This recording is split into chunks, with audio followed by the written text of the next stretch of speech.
A drug fueling the war in Syria has been reported about by The Guardian, and it's so interesting that I wanted to share the details about it with you. Now, this is by no means a new drug. However, it is an amphetamine-based stimulant that many in the war are now taking in order to be fearless, to stay up, to not really think about eating much. Sounds a lot like Adderall, but it's a lot stronger. It's known as Captagon, and according to reports, a tiny, highly addictive pill produced in Syria and now widely available across the Middle East.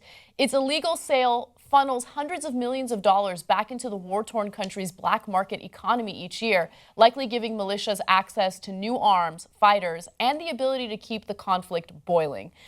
Okay, so disclaimer, or I should just preface what I'm about to say with, I don't think that it's a good idea to take drugs like this. Don't do it. It's bad for you. It's highly addictive, and it could lead to psychosis and also severe brain damage. With that said, some of the effects of this drug make me want to take it.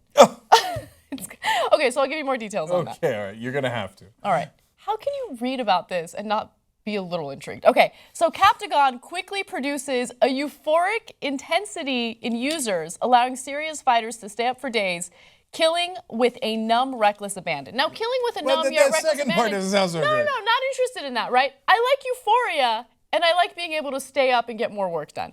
Let me give you more. I don't think that's what the drug is made for. Of course not. She's the only person who would consider taking drugs in America who's like, oh, great, I can get more work done. I can't wait to take these drugs to be more efficient at work. Yeah. Which, God bless you. Look, I think marijuana is great, right? After work, when you're about to go to sleep and just relax. I don't understand people who smoke, like, wake and bake. I mean, how do you want to, like, get up and seize the day? And I know that it impacts people differently, and some people do somehow magically become more energetic, but the vast majority of people become a little, like, lazy and sluggish, which is great, again, when your workday is over. I like stimulants. Like, let's get it going. Let's get shit done. Let me give you more. Okay, one person says, you can't sleep or even close your eyes. Forget about it. And whatever you take to stop it, nothing can stop it.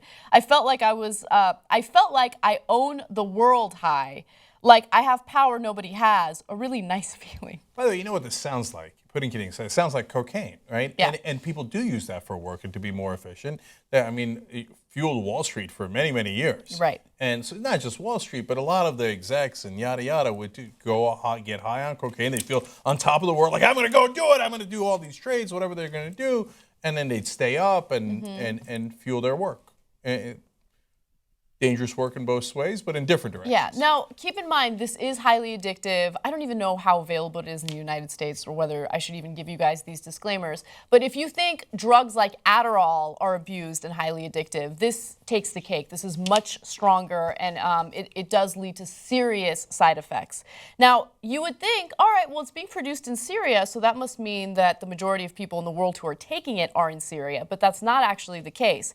In 2010, a third of the world's supply, about 7 tons, ended up in Saudi Arabia. In fact, just to give you an incredible number, there are lots of people that have to go into treatment for being addicted to this drug in Saudi Arabia. So an estimated 40,000 to 50,000 Saudis go through drug treatment each year. Wait, I thought it was against the laws of Islam to take drugs. What happened? You're not even allowed to smoke cigarettes or drink alcohol if you're a devout Muslim. And I thought there was a lot of devout Muslims in Saudi Arabia. I don't know what happened. Huh, that is weird. Okay, or could they be hypocrites when they claim to be devout of any religion? Shocking. Now, for my part about this drug, my caveat will go in reverse. Okay, I'll concede that Captagon sounds like a badass name. Okay, I'm going to take some Captagon, right, and go to work, right? What if you're an MMA fighter and you take Captagon to fight in the octagon? Have you thought about that? Damn. Okay, worlds colliding. Haas would be all for that because he thinks performance-enhancing drugs should be legalized across the board. Okay, anyway. That notwithstanding, okay, let's talk about what a bad idea this is. Don't fry your brain, okay? And, like, in this story, it's the most obvious thing in the world. Don't fry your brain while murdering and massacring other people. That part is obvious, right? But even in any other context, yeah, those couple of days you feel euphoric. And then you burned out, and this is a simplistic way of talking about it, but relatively true, you burned out the part of your brains that lets you feel euphoria. And then you have trouble feeling that in your real life, right? And then you got to keep taking the drug monumentally bad idea. Well, often what happens with amphetamines and stimulants like this is the reason why you're feeling euphoric is because you experience a dopamine spike in your brain. And so you could really mess with your brain's dopamine levels if you do things like this long term or with something this strong short term.